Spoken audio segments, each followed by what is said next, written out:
कोई बंदा दुनिया 'च मशहूर हुंदा पर तिन्नां लोकां विच तां कोई नहीं मशहूर हुंदा। माड़ी मोटी मशहूरी तो सब दी है पर वाहिगुरु प्रसिद्ध है, बड़ा नाम है जिसका, जिहड़ा कदे मिटण वाला नहीं है। ना आम सो इस करके वो वाहिगुरु दे अंदर आम खास प्रपंच भी नहीं है। जिवें आपां संसार है, वाहिगुरु दे विच नहीं है संसार, वाहिगुरु दे विच है भी संसार। ये दोनों ही गल्लां ने निर्लेप। जिवें सूरज इस वक्त आपां नूं दिखदा है, सूरज की धुप अपने सारिਆਂ उत्ते पैंदी भी है, सूरज अपने विच भी है ते नहीं भी है तो बड़ी दूर पर है भी है। इसे प्रकार वाहिगुरु का प्रकाश सचखंड विचों अपने तक पहुँचता है, सारिया थावां ते अपने विच भी है ते अपने तो वखरा भी है। सो इस करके महाराज कहते ना आम, आम नाम रोग दा है, रोग रहत मेरा सतगुर जोगी, उहदे च कोई रोग नहीं है। ना मोह, ना उहदे च कोई मोह है। इन्नियां चीज़ां दा जो मालक है ओंकार परमेश्वर जो एक है, वो उसनूं कहंदे सत नाम, कहंदे उहदा नाम बिल्कुल सत है। पर इन्नियां चीज़ां दे संयुक्त होण करके करता, वो जो करता है केवल वो करते दे, बाकी तो सारे कारज ही हैं उहदे, वो केवल इको एक करता है। तिन्नां लोकां दा करता है, सृष्टि दा करता है, देवतियां दा करता है, 84 लाख जून दा करता है। करता धरता वो आप ही है। हुण जिवें आपां कल अखर विचार कीते सी ना, अखर दी बनतर जिहड़ी है बहुत देर हो गई बनदियां बनदियां नूं। अखर कई जोड़ मिला के तां एक अखर की उत्पत्ति हुंदी है। जिवें आपां ने यह भी विचार कीती सी कि ओंग अखर की व्युत्पत्ति जिहड़ी सी आ ओ मां तो होई है ते एको हंग अखर तो इहने जन्म लिया। इसे प्रकार ये जिहड़ा करता अखर है ना, देखण नूं तां इक्को ही अखर लगदा है पर ये जुड़े हुए अखर ने। कर ते ता, कर हुंदा हथ, उहदे हथ विच जिहड़ी तार पकड़ी हुई है ना, रोजी रूप तार, जिंदगी रूप तार, चेतन सत्ता रूप तार, ये सारियां तारां उहदे हथ विच ने। अपने सारे जिन्ने जीव ने ना, वो अपने किरपा रूपी हथ दे नाल तारन वाला है आपां नूं सारियां नूं। ते इस करके वाहिगुरु है करता, सारी सृष्टि का करता। बाकी सारे आपां हंकारज, वो सारियां नूं अपनी रोजी दिंदा। पहला अपनी जोत दिंदा, फिर रोजी दिंदा, जिंदगी दिंदा, प्राण दिंदा। इस करके उहदा नाम पिया है करता। फिर यह है कि करता जिहड़ा अकाल पुरख है ना, ये बड़ियां डूंघियां चीज़ां ने कि जाप साहब आपां रोज़ पढ़ते हैं। जाप साहब दे विच एक पंक्ति आउंदी है, जतर ततर दिसा विसा होए फैलियो अनुराग। वो जिथे किथे भी सारियां दिशावां दे विच, दसों दिशावां दे विच उपर थल्ले हरेक जगह दे उत्ते फैलिया तो होया की रूप बन के, अनुराग, प्रेम रूप बन के सारियां विच फैलिया होया। वाहिगुरु का स्वरूप की है? प्रेम। वो प्रेम रूप होके सारियां च फैलिया होया है। इस करके ना वो जिहड़ा है ना रत्ता, वो प्रेम करके सारियां दे विच रत्ता होया होण करके, सारियां विच फैलिया होया होण करके उहनूं कहंदे ने करता। हरेक दे विच है। पुरख, पुरख जो पूर्ण है, तू घट घट अंतर सर्ब निरंतर जी हर एको पुरख समाना। इस करके पुरख का अर्थ है पूर्ण, व्यापक, ਕੋਈ ਥਾਂ ਐਸੀ ਨਹੀਂ ਜਿੱਥੇ ਉਹ ਪੁਰਖ ਨਾ ਹੋਵੇ। ਵਾਹਿਗੁਰੂ ਹੁਣ ਕਹਿੰਦੇ ਨੇ ਏਕਾ ਪੁਰਖ ਸਬਾਈ ਨਾਰ। ਜਿੰਨੇ ਆਪਾਂ ਭਾਵੇਂ ਕਹਾਉਂਦੇ ਆਪਣੇ ਆਪ ਨੂੰ ਬੰਦੇ ਹੀ ਆ ਤੇ ਇਹ ਇਸਤਰੀ ਹੈ, ਮੈਂ ਇਹਦਾ ਪਤੀ ਹਾਂ, ਮੈਂ ਬੰਦਾ ਹਾਂ, ਪਰ ਮਹਾਰਾਜ ਕਹਿੰਦੇ ਨੇ ਅਸਲ ਵਿੱਚ ਏਕਾ ਪੁਰਖ ਅਕਾਲ ਪੁਰਖ ਹੀ ਇੱਕ ਪੁਰਖ ਹੈ ਬਸ। ਬਾਕੀ ਤਾਂ ਸਾਰੀਆਂ ਇਸਤਰੀਆਂ ਹੀ ਨੇ। ਆਪਾਂ ਸਾਰੀਆਂ ਉਹਦੀਆਂ ਪਤਨੀਆਂ ਰੂਪ ਹਾਂ, ਉਹ ਆਪਣਾ ਮਾਲਕ ਹੈ, ਕਿਉਂਕਿ ਵਾਹਿਗੁਰੂ ਪਤੀ ਦਾ ਵਾਚਕ ਹੈ ਨਾ, ਪੁਰਖ। ਸੋ ਇਸ ਕਰਕੇ ਪੁਰਖ ਪਤੀ ਨੂੰ ਕਹਿੰਦੇ ਨੇ, ਉਹ ਆਪਣਾ ਮਾਲਕ। ਜਿਵੇਂ ਲੁਧਿਆਣੇ ਸ਼ਹਿਰ ਦੇ ਵਿੱਚ ਬ੍ਰਹਮ ਗਿਆਨੀ ਮਹਾਂਪੁਰਸ਼ ਹੋਏ ਨੇ, ਉਹਨਾਂ ਪੁਰਾਣੇ ਸਾਰੇ ਜਾਣਦੇ ਨੇ, ਪੁਰਾਣੇ ਬਜ਼ੁਰਗ ਜਾਣਦੇ ਨੇ, ਉਹਨਾਂ ਦਾ ਨਾਮ ਸੀ ਬਾਬਾ ਬਾਣ ਬੱਟਾ। ਕੋਈ ਸ਼ਾਇਦ ਜਾਣਦਾ ਹੋਵੇ ਤੁਹਾਡੇ 'ਚ। ਉਹ ਬਾਬਾ ਬਾਣ ਬੱਟਾ ਸਾਰਾ ਦਿਨ ਆਪਣੇ ਹੱਥ 'ਚ ਬਾਣ ਜਿਹਾ ਲੈ ਕੇ ਲੱਕ ਨੂੰ ਬੋਰੀ ਬੰਨ੍ਹ ਕੇ ਨਾ ਸ਼ਹਿਰ 'ਚ ਘੁੰਮਦਾ ਰਹਿੰਦਾ ਸੀ, ਮਸਤਾਨਿਆਂ ਵਾਂਗੂ। ਇੱਕ ਉੱਥੇ ਰਹਿੰਦੀ ਸੀ ਬ੍ਰਹਮ ਗਿਆਨੀ ਮਾਈ, ਉਹ ਵੀ ਐਂ ਘੁੰਮਦੀ ਰਹਿੰਦੀ ਸੀ। ਉਹਦਾ ਨਾਮ ਸੀ ਚੰਦੋ। ਉਹ ਚੰਦੋ ਸਾਰਾ ਦਿਨ ਬਿਨਾਂ ਵਸਤਰਾਂ ਤੋਂ ਘੁੰਮਦੀ ਰਹਿੰਦੀ, ਮਾੜਾ ਜਿਹਾ ਉਹਲਾ ਜਿਹਾ ਕਰ ਛੱਡਦੀ, ਤੇ ਜਦੋਂ ਕਿਸੇ ਤੋਂ ਸਾਰੇ ਬੜਾ ਉਹਨੂੰ ਮਾਂ ਕਰਕੇ ਬੁਲਾਉਂਦੇ, ਸਤਿਕਾਰ ਕਰਦੇ, ਸਭ ਨੂੰ ਪਤਾ ਹੀ ਇਹ ਪੂਰਨ ਪੁਰਸ਼ ਨੇ, ਦੋਵੇਂ ਜਾਣੇ। ਬੜੀ ਦੁਨੀਆ ਮੰਨਦੀ ਸੀ ਉਹਨਾਂ ਨੂੰ। ਪਰ ਜਦੋਂ ਬਾਬੇ ਬਾਣ ਬੱਟੇ ਨੇ ਸਾਹਮਣੇ ਆ ਜਾਣਾ ਮਾਈ ਚੰਦੋ ਦੇ, ਉਹਨੇ ਕਿਸੇ ਨਾ ਕਿਸੇ ਦਾ ਕੱਪੜਾ ਖੋਹ ਕੇ ਫਟਾਫਟ ਉੱਪਰ ਲੈ ਲੈਣਾ ਤੇ ਮੱਥਾ ਟੇਕਣਾ। ਤੇ ਕੋਈ ਦੁਕਾਨਦਾਰ ਕਹਿਣ ਲੱਗਿਆ, ਮਾਂ ਇਹ ਜਦ ਇਹ ਬਾਬਾ ਬਾਣ ਬੱਟਾ ਤੇਰੇ ਸਾਹਮਣੇ ਆਉਂਦਾ ਉਦੋਂ ਹੀ ਤੂੰ ਕੱਪੜਾ ਉੱਪਰ ਲੈਂਦੀ ਆ, ਸਾਡੇ ਤੋਂ ਨਹੀਂ ਸੰਗਦੀ ਤੂੰ। ਉਹ ਕਹਿੰਦੀ ਤੁਸੀਂ ਕੋਈ ਬੰਦੇ ਹੋ? ਤੁਸੀਂ ਤਾਂ ਸਭ ਇਸਤਰੀਆਂ ਰੂਪ ਹੋ। ਇਹੀ ਇੱਕ ਪੁਰਖ ਹੈ ਬਸ, ਇਹ ਬ੍ਰਹਮ ਗਿਆਨੀ ਹੈ, ਇਹ ਪੁਰਖ ਹੈ। ਇਸ ਕਰਕੇ ਅਕਾਲ ਪੁਰਖ ਆਪਣਾ ਪਤੀ ਹੈ ਸਾਰਿਆਂ ਦਾ, ਆਪਾਂ ਉਹਦੀਆਂ ਸਾਰੀਆਂ ਇਸਤਰੀਆਂ ਹਾਂ। ਇਸੇ ਕਰਕੇ ਉਹਨੂੰ ਕਹਿੰਦੇ ਪੁਰਖ। ਹੁਣ ਪੁਰਖ ਜਿਹੜਾ ਹੁੰਦਾ ਪੂਰਨ ਰੂਪ ਹੈ, ਪੁਰਖ ਪਤੀ ਰੂਪ ਹੈ।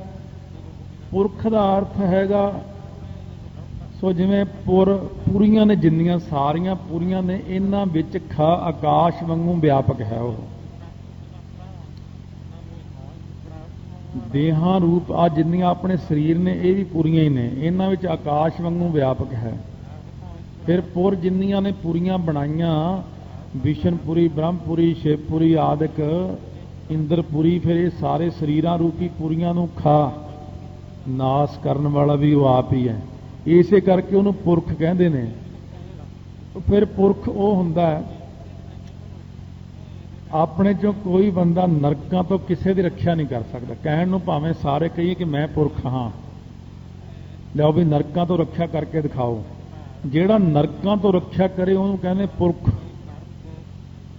ਨਰਕਾਂ ਦੇ ਵਿੱਚ ਇੱਕ ਖਾਸ ਨਰਕ ਹੈ, ਉੱਥੇ ਰੱਬ ਕਿਸੇ ਨੂੰ ਨਾ ਹੀ ਪਾਵੇ।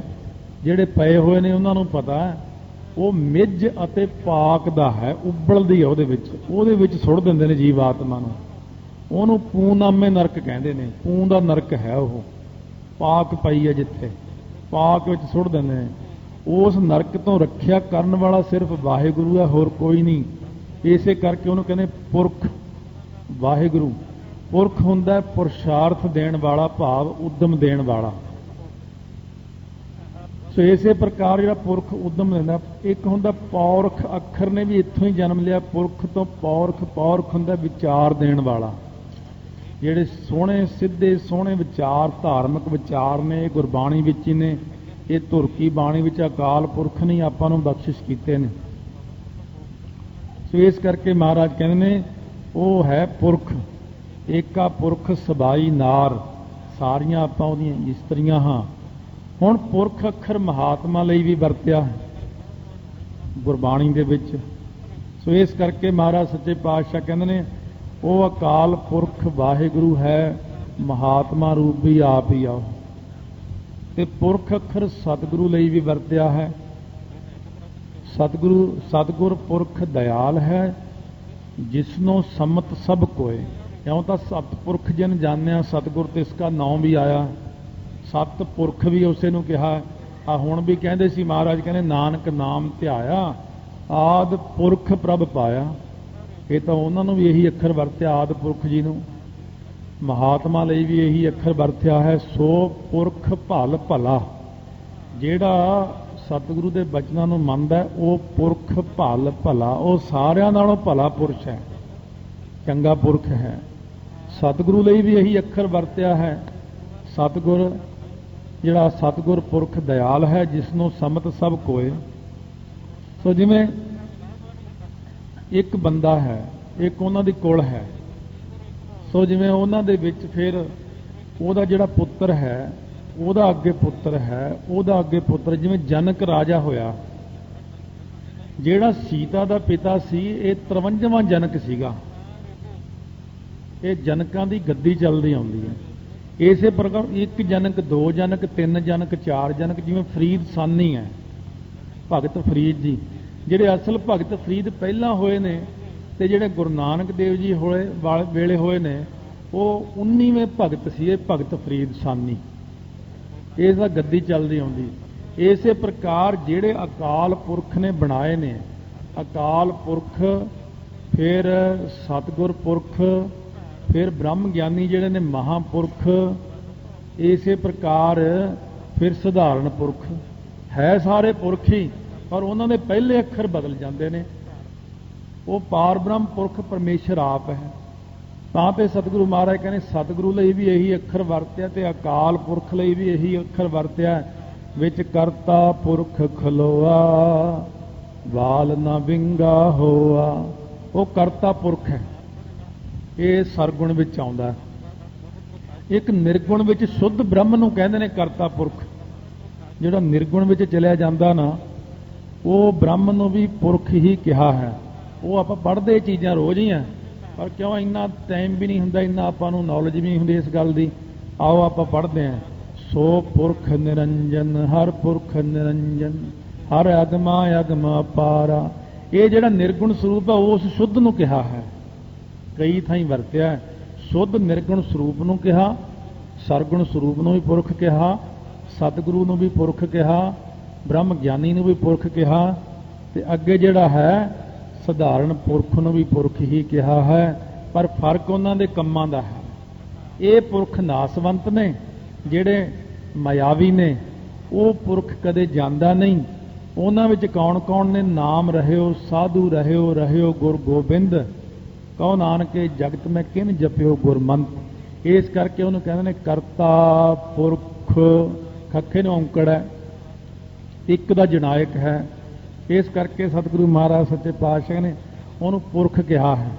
ਕਿਉਂਕਿ ਮੂਲ ਮੰਤਰ ਪੜ੍ਹਨ ਵੇਲੇ ਸਾਰੀਆਂ ਚੀਜ਼ਾਂ ਜੇ ਵਿਚਾਰ ਕਰੀਏ ਤਾਂ ਜਾ ਕੇ ਕਿਤੇ ਮਨ ਦੀ ਇਕਾਗਰਤਾ ਪ੍ਰਾਪਤ ਹੋ। ਨਾਲੇ ਆਪਾਂ ਨੂੰ ਇੰਨਾ ਤਾਂ ਗਿਆਨ ਹੋ ਜਾਏ ਕਿ ਪੁਰਖ ਹੈ ਕੌਣ, ਕਰਤੇ ਦਾ ਭਾਵ ਕੀ ਹੈ। ਨਿਰਭਉ, ਜਿਹੜਾ ਭੈ ਤੋਂ ਰਹਿਤ ਹੈ, ਜਿਹਨੂੰ ਕਿਸੇ ਦਾ ਡਰ ਨਹੀਂ।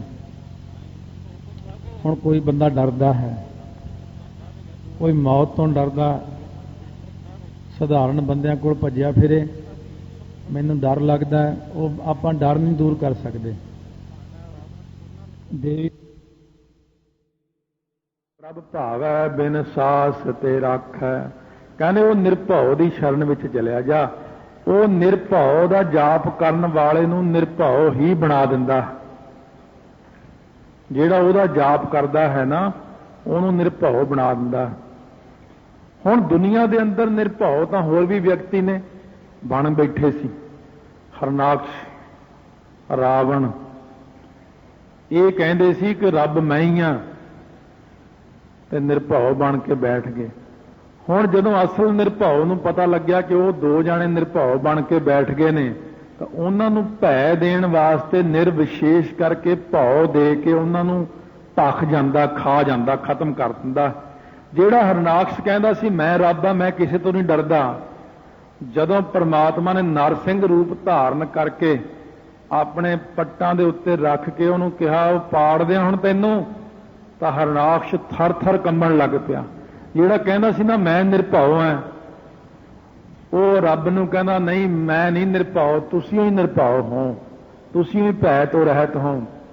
ਇਸ ਕਰਕੇ ਪਰਮੇਸ਼ਰ ਆਪਾਂ ਨੂੰ ਭੈ ਤੋਂ ਰਹਿਤ ਕਰ ਦਿੰਦੇ ਹਨ। खुद भी भै तो रहत हन अते निरभਉ। निरभਉ ਦਾ ਮਤਲਬ ਇਹ ਵੀ ਆ ਵੀ ਨਿਰਾ ਦੂਜਿਆਂ ਨੂੰ ਆਪਣੇ ਭੈ ਥੱਲੇ ਰੱਖਣ ਵਾਲਾ। ਕਿਹੜੀਆਂ ਕਿਹੜੀਆਂ ਚੀਜ਼ਾਂ ਨੂੰ? ਭੈ ਵਿੱਚ ਸੂਰਜ, ਭੈ ਵਿੱਚ ਚੰਦ, ਕੋਹ ਕਰੋੜੀ ਚਲ ਤਨਯੰਤ। ਇਹ ਸਾਰੀ ਪੌੜੀ ਪੜ੍ਹ ਲਓ। ਭੈ ਵਿੱਚ ਸਾਰੀਆਂ ਚੀਜ਼ਾਂ ਨੇ, ਭੈ ਵਿੱਚ ਸਭ ਆਕਾਰ ਹੈ, ਨਿਰਭਉ ਹਰਿ ਜੀਉ ਸੋਏ। ਸਾਰੀਆਂ ਚੀਜ਼ਾਂ ਡਰ ਵਿੱਚ ਨੇ ਤੇ ਡਰ ਦੇ ਵਿੱਚ ਹਰੇਕ ਚੀਜ਼ ਹੈ। ਇੱਕ ਸਿਰਫ ਵਾਹਿਗੁਰੂ ਨਹੀਂ ਹੈ ਡਰ ਦੇ ਵਿੱਚ। ਇਸ ਕਰਕੇ ਸਤਿਗੁਰੂ ਆਪਾਂ ਨੂੰ ਕਹਿੰਦੇ ਨਿਰਭਉ ਦੇ ਨਾਲ ਜੁੜੋ। ਨਿਰਵੈਰ, ਉਹ ਜੋ ਵੈਰ ਤੋਂ ਰਹਿਤ ਹੈ ਆਪ, ਕਿਸੇ ਨਾਲ ਵੈਰ ਨਹੀਂ, ਕਿਉਂਕਿ ਸਾਰੇ ਤਾਂ ਮੇਰੀ ਅੰਸ਼ ਨੇ। ਕਹਿੰਦੇ ਕਿਹਦੇ ਨਾਲ ਵੈਰ ਕਰਨਾ? ਹਰੇਕ ਵਿੱਚ ਤਾਂ ਮੈਂ ਆਪ ਹੀ ਬੈਠਾ। ਜਿਹੜਾ ਉਹਦਾ ਜਾਪ ਕਰਦਾ ਹੈ ਉਹ ਖੁਦ ਵੀ ਨਿਰਵੈਰ ਹੀ ਹੋ ਜਾਂਦਾ ਹੈ। ਫਿਰ ਉਹ ਇਹ ਵੀ ਕਰਮ ਕਰਦਾ ਹੈ, ਆਪਣੇ ਭਗਤਾਂ ਦੇ ਜਿਹੜੇ ਵੈਰੀ ਨੇ ਨਾ ਉਹਨਾਂ ਨੂੰ ਨਿਰਵੈਰੀ ਕਰ ਦਿੰਦਾ ਹੈ। ਭਗਤ ਕਹੇ ਕਿ ਫਲਾਨਾ ਬੰਦਾ ਮੇਰੇ ਨਾਲ ਵੈਰ ਕਰਦਾ ਹੈ। ਪ੍ਰਹਿਲਾਦ ਜੀ ਨੂੰ ਨਿਰਭਉ ਤੇ ਨਿਰਵੈਰ ਦੀ ਪਦਵੀ ਰੱਬ ਨਹੀਂ ਦਿੱਤੀ ਹੈ। ਪ੍ਰਹਿਲਾਦ ਨੂੰ ਵੀ ਨਿਰਭਉ ਤੇ ਨਿਰਵੈਰ ਹੀ ਬਣਾ ਦਿੱਤਾ। ਵੈਰੀ ਜਿਹੜੇ ਆਪਣੇ ਨੇ ਉਹਨਾਂ ਨੂੰ ਨਿਰਵੈਰ ਕਰਦਾ ਹੈ, ਭਾਵ ਵੈਰ ਤੋਂ ਰਹਿਤ ਕਰ ਦਿੰਦਾ, ਵੈਰੀ ਤੋਂ ਰਹਿਤ ਕਰ ਦਿੰਦਾ। ਜਿਵੇਂ ਕਾਮ, ਕ੍ਰੋਧ, ਲੋਭ, ਮੋਹ, ਹੰਕਾਰ ਨੇ, ਇਹ ਆਪਣੇ ਵੈਰੀ ਨੇ। ਜਦੋਂ ਆਪਾਂ ਨਿਰਭਉ ਤੇ ਨਿਰਵੈਰ ਦਾ ਜਾਪ ਕਰਦੇ ਹਾਂ ਉਦੋਂ ਆਪਾਂ ਨਿਰਵੈਰੀ ਬਣ ਜਾਂਦੇ ਹਾਂ, ਭਾਵ ਵੈਰੀ ਤੋਂ ਰਹਿਤ। ਕੋਈ ਵੈਰੀ ਰਹਿੰਦਾ ਹੀ ਨਹੀਂ। ਨਿਰਵੈਰ ਉਹਨਾਂ ਵੈਰੀਆਂ ਨੂੰ ਵੀ ਖਤਮ ਕਰ ਦਿੰਦਾ।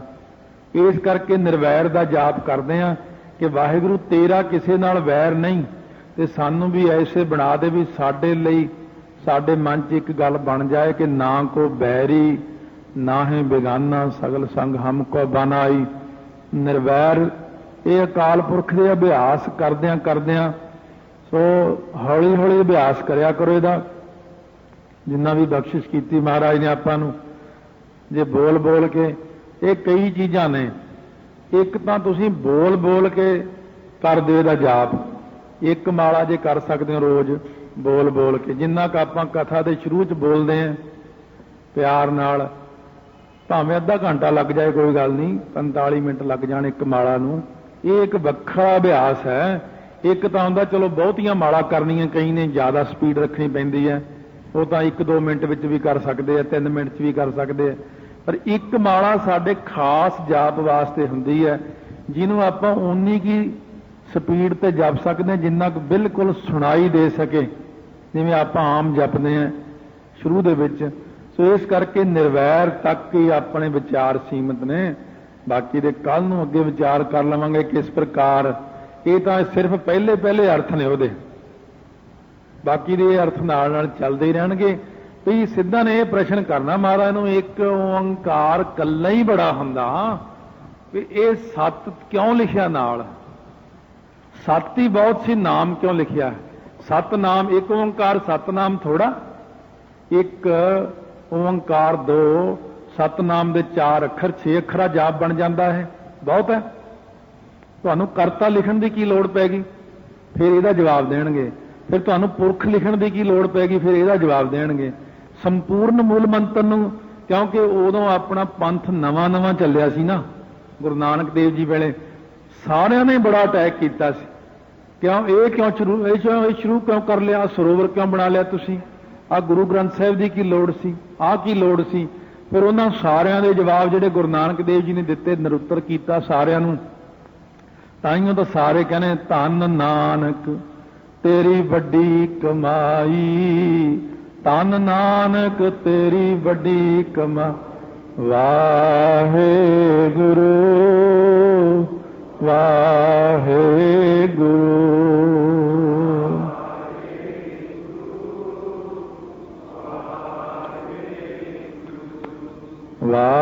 ਵਾਹਿਗੁਰੂ ਵਾਹਿਗੁਰੂ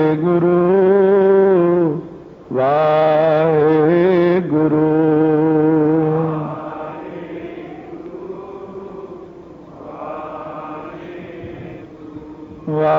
ਵਾਹਿਗੁਰੂ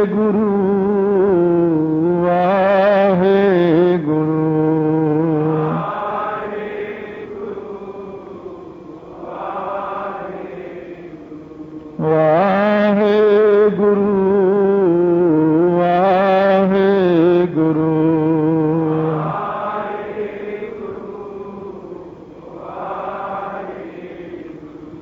ਵਾਹਿਗੁਰੂ ਵਾਹਿਗੁਰੂ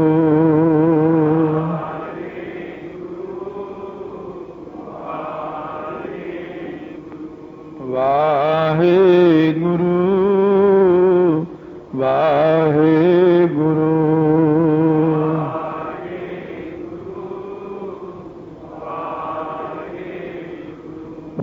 ਸਤਿਗੁਰੂ ਮਹਾਰਾਜ ਕਿਰਪਾ ਕਰ ਰਹੇ ਨੇ। ਨਿਰਵੈਰ ਤੱਕ ਆਪਾਂ ਨੇ ਸ਼ਰਵਣ ਕੀਤਾ ਹੈ। ਨਿਰਭਉ ਨਿਰਵੈਰ, ਇਹ ਜਿਹੜੇ ਜਿੰਨੇ ਵੀ ਪ੍ਰਸ਼ਨ ਉੱਤਰ ਹੋ ਰਹੇ ਨੇ ਸਿੱਧਾਂ ਦੇ ਨਾਲ, ਇਹ ਸਧਾਰਨ ਵਿਦਵਾਨ ਦੀ ਪਹੁੰਚ ਨਹੀਂ ਹੈ। ਇਹ ਸੰਤ ਬਾਬਾ ਸੁੰਦਰ ਸਿੰਘ ਜੀ ਮਹਾਂਪੁਰਸ਼, ਜਿਹੜੇ ਬਾਬਾ ਗੁਰਬਚਨ ਸਿੰਘ ਜੀ ਖਾਲਸਾ ਤੋਂ ਪਹਿਲਾਂ ਹੋਏ ਨੇ, ਉਹ ਬੀਤਰਾਗ ਮਹਾਂਪੁਰਸ਼ ਉੱਚ ਕੋਟੀ ਦੇ ਬ੍ਰਹਮ ਗਿਆਨੀ, ਬਹੁਤ ਉੱਚੀ ਅਵਸਥਾ ਦੇ ਮਾਲਕ ਹੋਏ ਨੇ। ਇਹ ਸਾਰੇ ਜਿੰਨੇ ਵੀ ਸੁਣ ਰਹੇ ਆਪਾਂ ਜਵਾਬ, ਇਹ ਉਹਨਾਂ ਨੇ ਆਪਣੀ ਅੰਤਰਜਾਮਤਾ ਨਾਲ ਹੀ ਸਾਰੀਆਂ ਚੀਜ਼ਾਂ ਲਿਖੀਆਂ ਹੋਈਆਂ ਨੇ। ਭਾਵੇਂ ਵੀ ਇਹ ਪਿੱਛੋਂ ਟਕਸਾਲ ਵਿੱਚ ਸੀਨੇ ਬਸੀਨੇ ਚਲੀਆਂ ਆ ਰਹੀਆਂ ਚੀਜ਼ਾਂ ਨਾਲੋਂ ਵੱਖਰਾ ਹੈ, ਸੋ ਉਹਨਾਂ ਨੇ ਆਪਣੀ ਅੰਤਰਜਾਮਤਾ ਨਾਲ ਦੇਖ ਕੇ ਬਾਬਾ ਗੁਰਬਚਨ ਸਿੰਘ ਜੀ ਖਾਲਸਾ ਨੂੰ ਪੜ੍ਹਾਏ। ਉਹਨਾਂ ਨੇ ਅੱਗੇ ਬਾਬਾ ਕਰਤਾਰ ਸਿੰਘ ਜੀ ਖਾਲਸਾ ਨੂੰ ਬਖਸ਼ਿਸ਼ ਕੀਤੀ। ਉਹਨਾਂ ਨੇ ਅੱਗੇ ਜਪਜੀ ਸਾਹਿਬ ਦਾ ਟੀਕਾ ਲਿਖਿਆ। ਪਰ ਉਹਦੇ 'ਚ ਇੰਨਾ ਕੁ ਫਰਕ ਪੈਂਦਾ ਕਿ ਜੇ ਆਮ ਬੰਦਾ ਟੀਕਾ ਪ੍ਰਕਾਸ਼ ਕਰਕੇ ਖੋਲ ਕੇ ਪੜ੍ਹੇ ਤਾਂ ਉਹ ਬੰਦ ਕਰ ਦਿੰਦਾ ਉਹਨੂੰ, ਕਿਉਂਕਿ ਉਹਨੂੰ ਪੜ੍ਹਨ ਨਾਲ ਨਹੀਂ ਉਹਨਾਂ ਗਿਆਨ ਹੁੰਦਾ ਜਿੰਨਾ ਇਹਨੂੰ ਸੁਣਾ ਕੇ ਤੇ ਸੁਣਨ ਨਾਲ ਗਿਆਨ ਹੁੰਦਾ। ਕਿਉਂਕਿ ਇਹ ਜਿਹੜੀਆਂ ਚੀਜ਼ਾਂ ਆਪਾਂ ਸੁਣਨ ਲੱਗ ਜਾਂਦੇ ਆ, ਇਹਦੇ ਨਾਲ ਬੜੀਆਂ ਸਹਾਇਕ ਪੁਸਤਕਾਂ ਪੜ੍ਹਨੀਆਂ ਪੈਂਦੀਆਂ ਨੇ, ਜਿਹੜੀਆਂ ਕਿ ਅਸੀਂ ਸ਼ੁਰੂ ਤੋਂ ਲੈ ਕੇ ਬਹੁਤ ਛੋਟੀਆਂ ਪੁਸਤਕਾਂ ਪੜ੍ਹਦਿਆਂ ਕਾਫੀ ਉੱਚੇ ਤੱਕ ਚਲੇ ਜਾਣਾ ਪੈਂਦਾ, ਫਿਰ ਇਹਨਾਂ ਚੀਜ਼ਾਂ ਦੀ ਸਮਝ ਲੱਗਦੀ। ਇਸ ਕਰਕੇ ਇਹ ਸਿੱਧਾਂ ਨਾਲ ਜਿਹੜੇ ਪ੍ਰਸ਼ਨ ਉੱਤਰ ਹੋ ਰਹੇ ਨੇ, ਇੱਕ ਬਾਹਰਲੇ ਮੱਤ ਵਾਲਿਆਂ ਨਾਲ ਜਦੋਂ ਪ੍ਰਸ਼ਨ ਉੱਤਰ ਹੁੰਦੇ ਨੇ ਤਾਂ ਕਿਵੇਂ ਹੁੰਦੇ ਨੇ। ਨਾਲੇ ਇੱਕ ਚੀਜ਼ ਇਹ ਵੀ ਯਾਦ ਰੱਖਣੀ ਕਿ ਜਦੋਂ ਨਵਾਂ ਕੋਈ ਧਰਮ ਚੱਲਦਾ, ਉਹਦੇ ਉੱਤੇ ਬਹੁਤ ਕਿੰਤੂ ਪ੍ਰੰਤੂ ਖੜੇ ਹੋ ਜਾਂਦੇ ਨੇ। ਇਹਦੀ ਕੀ ਲੋੜ ਸੀ, ਆਹ ਕਿਉਂ ਚਾਰਿਆ।